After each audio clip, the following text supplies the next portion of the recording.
बिस्मिल्लाहिर्रहमानिर्रहीम। अस्सलाम वालेकुम। मेरे भाइयों, अल्लाह रब्बुल इज़्ज़त ने बेशुमार मखलूक पैदा करे।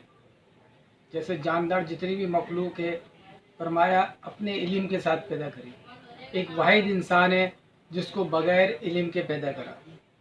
अब जितनी भी जानदार मखलूक हैं, जैसे एक बकरी है। अब बकरी का जब बच्चा पैदा होता है तो उसको इल्म है कि मुझे दूध कहाँ से मिलेगा, मेरी माँ कहाँ है। तो वो फ़ौरन अपने माँ के थनों में मुंह मारता है। ना कान में मारेगा, ना पैर में मारेगा, डायरेक्ट वो थन में मुंह मारता है। ये इल्म किसने दिया? अल्लाह ने दिया। इसी तरह अगरचे छुपकली का बच्चा है तो वो दीवार पे चढ़ता है, उसकी माँ ने नहीं सिखाया, ये अल्लाह ने इल्म दिया। तो जितने भी ये जानवर है, ये मखलूक है जानदार, तो अल्लाह पाक इसको इल्म देकर पैदा करते हैं। इनके अंदर अंदर का इल्म होता है, तो ये अल्लाह इल्म देते हैं। जैसे बत्तख का बच्चे को तैरना किसने सिखाया? अल्लाह ने सिखाया। बत्तख के बच्चे को उसकी माँ ने नहीं, अल्लाह ने तैरना सिखाया। पैदा होते के साथ ही उसको पानी में डाल दो, वो तैरना सीख लेता है। इसी तरह अंडे में से चूजा निकलता है, वो दाना चुगने लगता है। तो इंसान का जब बच्चा पैदा होता है तो वो बगैर इल्म के, उसको पता ही नहीं होता कि मेरी माँ कौन है और मुझे खाना कहाँ से मिलेगा, मुझे दूध कहाँ से मिलेगा, मुझे पानी कहाँ से मिलेगा। यहाँ तक कि इंसान इतना कमज़ोर है कि करवट भी नहीं ले सकता। उसकी माँ उसको करवट दिलाती है और उसी की माँ उसको अपने सीने से लगाती है, और फिर वो सीने से लगाकर फिर उसको मुंह पे थप्पड़ मारती है, फिर जाके वो दूध चूसता है, दूध पीता है। वो भी फरमाया कि फरिश्ता उसको आके चूसना सिखाता है।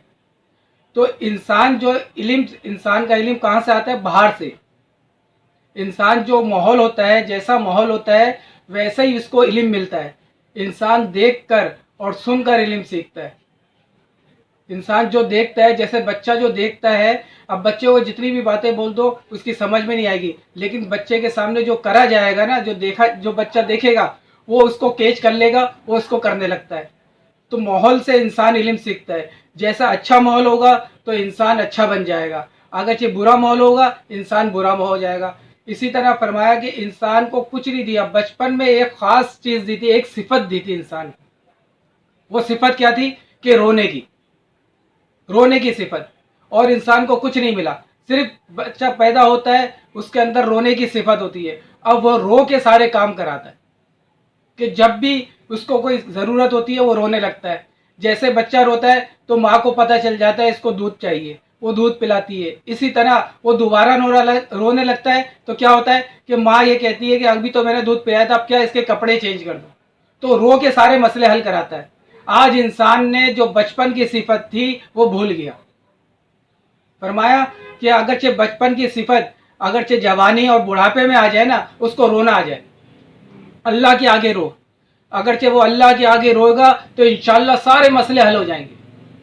सारे मसलों का हल रोना है, अल्लाह के आगे रोना। इसलिए कि इंसान बचपन में अपने रो रो के मसले हल कराता था, आज जवानी में वो भूल गया कि रोना नहीं आता।